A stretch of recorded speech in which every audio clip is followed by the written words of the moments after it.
ايه اللي ممكن نقول عليه احسن برنامج ومسلسل في النص الاول من رمضان؟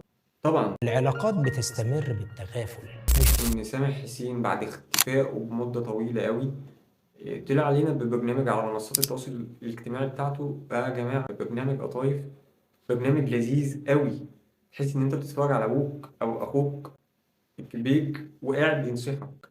فدي حاجه من الحاجات اللي تخليك تتساءل ليه سامح حسين مش موجود. شخصيه محترمه جدا، مخرج بقاله سنين بيصور، عمل سيت كوم وعمل افلام وعمل مسلسلات. ظهر رمضان السنه دي، اتمنى اشوف سامح حسين في رمضان الجاي وفي ايام تانية كتير في مسلسلات وفي برنامج زي البرنامج اللي عامله كمل. برنامج جامد واخد الترند ده بجد. الناس تفاعلها مع البرنامج ده يدل على ان يا جدعان لا احنا لسه بنفهم والله. يعني احنا لسه بنشوف وبنحب الحاجات اللي فيها رسالة حلوة. لو هنتكلم في مسلسلات ونخش فيها ولاد شمس، لا والله مش بذلكوا عشان يتامى. ايجابياته تغطي على سلبياته، وان كان في بعض السلبيات زي الموسيقى التصويريه الاوفر مثلا، او زي انه كان المسلسل لو كانت تشيل منه شويه احداث ما لهمش اي 30 لازمه وكانت اعاده الاحداث اللي بتحصل واتضغط واتعمل 10 حلقات كان هيبقى جامد قوي. ولكن ايجابيات المسلسل تخليني اتغاضى عن كل السلبيات اللي فيه. مبدئيا انت لو اتفرجت على الحلقه الاخيره فهتشوف نصها الاخير حرفيا اللي بيتكلم فيهم هم ناس عاشت في دار زي الدار اللي كانت في المسلسل. استكشف الموضوع.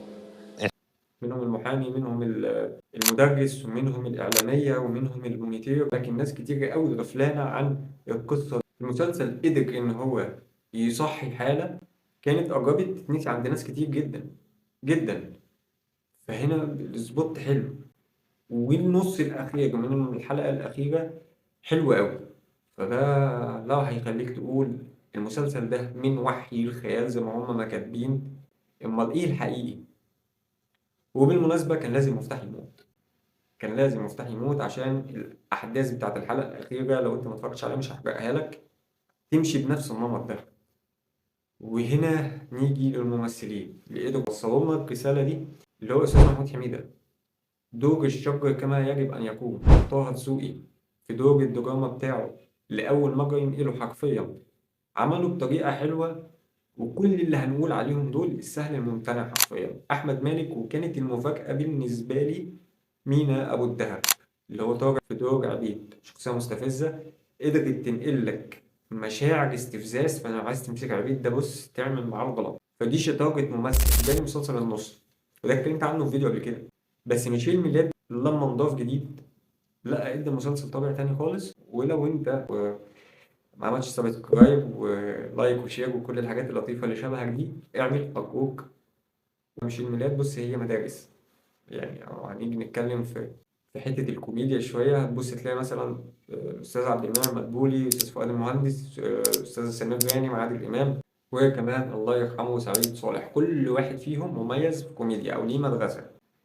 تحب إيه أو تكره إيه دي أذواق، ولكن ذوقي المفضل أنا بالنسبة لي اللي عمله ميشيل ميلاد، اموت واسقف مش عارف. واللي خد مساحة فيه بسبب الفرش اللي كان بيفرشه له أحمد أمين، اللي برضه من الممثلين المميزين جدا بالنسبة لي، مع حمزة العيني. حاجة نضيفة، أنا بتفرج على حاجة ينفع أشوفها أنا وعيلتي، حاجات ينفع تخش بيوتنا كلنا أنا وأنت وأي حد محتاج يتفرج على حاجة نضيفة. وزي ما قلت لك في أول الفيديو، لا يا جماعة إحنا طلعنا لسه بنفهم والله. مش مضطرين نتفرج على مسلسل زي العتاولة اللي كله حلب وهجس، اللي بالمناسبة أنا بعشق الممثلين بتوع اللي هو أحمد السقا، طارق لطفي، باسم سمرة. الناس دي لها تاريخ كبير أوي أنا عشت معاه، زي فيلم تيتو مثلا، صعيدي في الجامعة الأمريكية، إبراهيم الأبيض، الجزيرة. أنت فاهمني؟ فلا أنا بعشق باسم سمرة كمان. باسم سمرة ممثل تقيل أوي. مش معنى إن أنا ما حبيتش المسلسل فأنا ما بحبش الممثلين. انا بعشق باسم سمرة حرفيا، بحب اتفرج عليه في دوك الشر كمان اكتر. فليه الناس دي بتعمل في نفسها كده؟ تسألني ليه؟ مش عارف. ايه اللي كان مميز؟ هما الثلاث حاجات اللي انا قلتهم لك دول، ده في النص الاول من رمضان. ولو انت مكمل معانا الفيديو لحد دلوقتي فانا بشكرك وبقول لك ان احنا ان شاء الله باذن الله مسلسل الغاوي هينزل فهنعمل عنه حلقات. فانت برضه تعمل لنا سبسكرايب جميل شبهك كده، وهشوفك في حلقات تانية جاية كتير. قول لي رأيك في كومنت، قول لي وجهة نظرك في المسلسلات اللي انت شفتها او ما شفتهاش، ونتناقش انا وانت، وتطلع معاك كومنت ان شاء الله باذن الله في مناقشه في الفيديو الجاي.